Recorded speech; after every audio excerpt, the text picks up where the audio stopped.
Halo guys, gua Vincent dan di video kali ini gue bahas soal instan. Kita semua tahu hidup di zaman sekarang semuanya udah serba cepat dan gampang. Apa-apa praktis, enak gitu. Psychology Today aja bilang dia menggunakan istilahnya instant gratification atau gratifikasi instan. Jadi kita langsung mendapatkan apa yang kita inginkan. Menurut Psychology Today, otak kita tuh mengalami perubahan secara konstan sebagai respons terhadap apa yang kita lakukan dan apa yang kita perhatikan. Contohnya ketika kita makan makanan yang tidak sehat, ya itu kan secara impulsif kita pengen dan kita harus dapetin. Atau kita belanja online, udah punya kebiasaan yang terbentuk, pengen banget langsung dapetin apa yang kita mau. Otak kita tuh memperkuat jalur untuk melakukan tindakan tersebut, jadi membuatnya jatuh ke dalam pola yang sama dan lebih sulit untuk dirusak. Ya udah ada pola yang kebentuk dan itu pola yang udah negatif ya, kurang bagus gitu. Namanya juga pengen dapetin sesuatu secara instan, jadi kita lupa ya sama yang namanya proses. Secara psikologis, pencarian kita untuk mendapatkan hadiah dari quick fixes atau solusi cepat membuat kita mengalami dopamine surge atau peningkatan dopamin dalam otak kita bahkan sebelum kita mendapatkan hadiahnya. Jadi kita udah ada ekspektasi bakal mendapatkan hadiah, mendapatkan sesuatu, tapi cuma ekspektasi, jadi belum dapat hadiahnya aja udah ada peningkatan dopamine surge.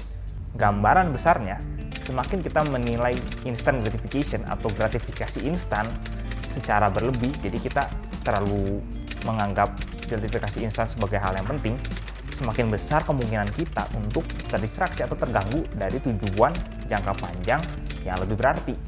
Contohnya gimana nih?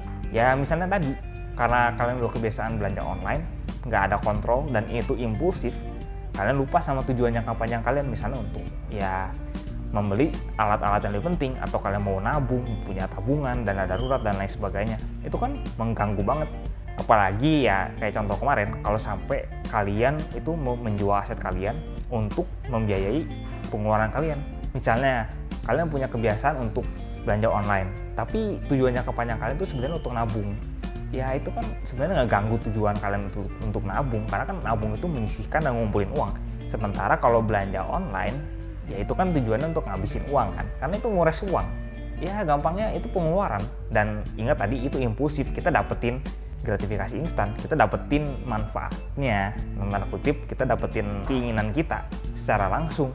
Ya tapi kita lupa sama tujuan kita tadi untuk nabung atau nyisihin uang, kan sayang. Intinya terlalu mengandalkan instant gratification atau perilaku gratifikasi instan membuat masalah dengan mengubah otak kita, mendistraksi atau mengganggu otak kita dari tujuan jangka panjang yang lebih berarti dan menuju ke hasil keuangan, sosial, dan kesehatan yang destruktif. Ya itu kayak contoh tadi, karena impulsif jadi destruktif.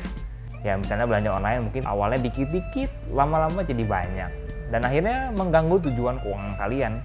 Dan ada mungkin ya biaya atau pengeluaran lain yang justru lebih penting yang akhirnya kalian gagal penuhin, kan sayang. Kalau kita bercermin dari video-video sebelumnya, udah banyak bahas tuh tentang pengeluaran. Sebenarnya namanya pengeluaran ya tidak terhindari lah, dan tiap orang itu berhak lah punya pengeluaran mereka masing-masing. Masalahnya apakah punya kontrol, kendali atau enggak, itu aja kan. Dan memang harus diakui itu nggak gampang loh. Jadi selamat buat kalian yang udah bisa ngendaliin pengeluaran kalian. Kalian udah mendapat suatu pencapaian yang menurut gue udah luar biasa, karena nggak semua orang bisa nahan expanding mereka loh. Jadi ya hati-hati terhadap yang namanya instant gratification atau gratifikasi instan. Oke, sekian video dari gua, semoga bermanfaat. Thank you for watching, kita ketemu lagi di video selanjutnya.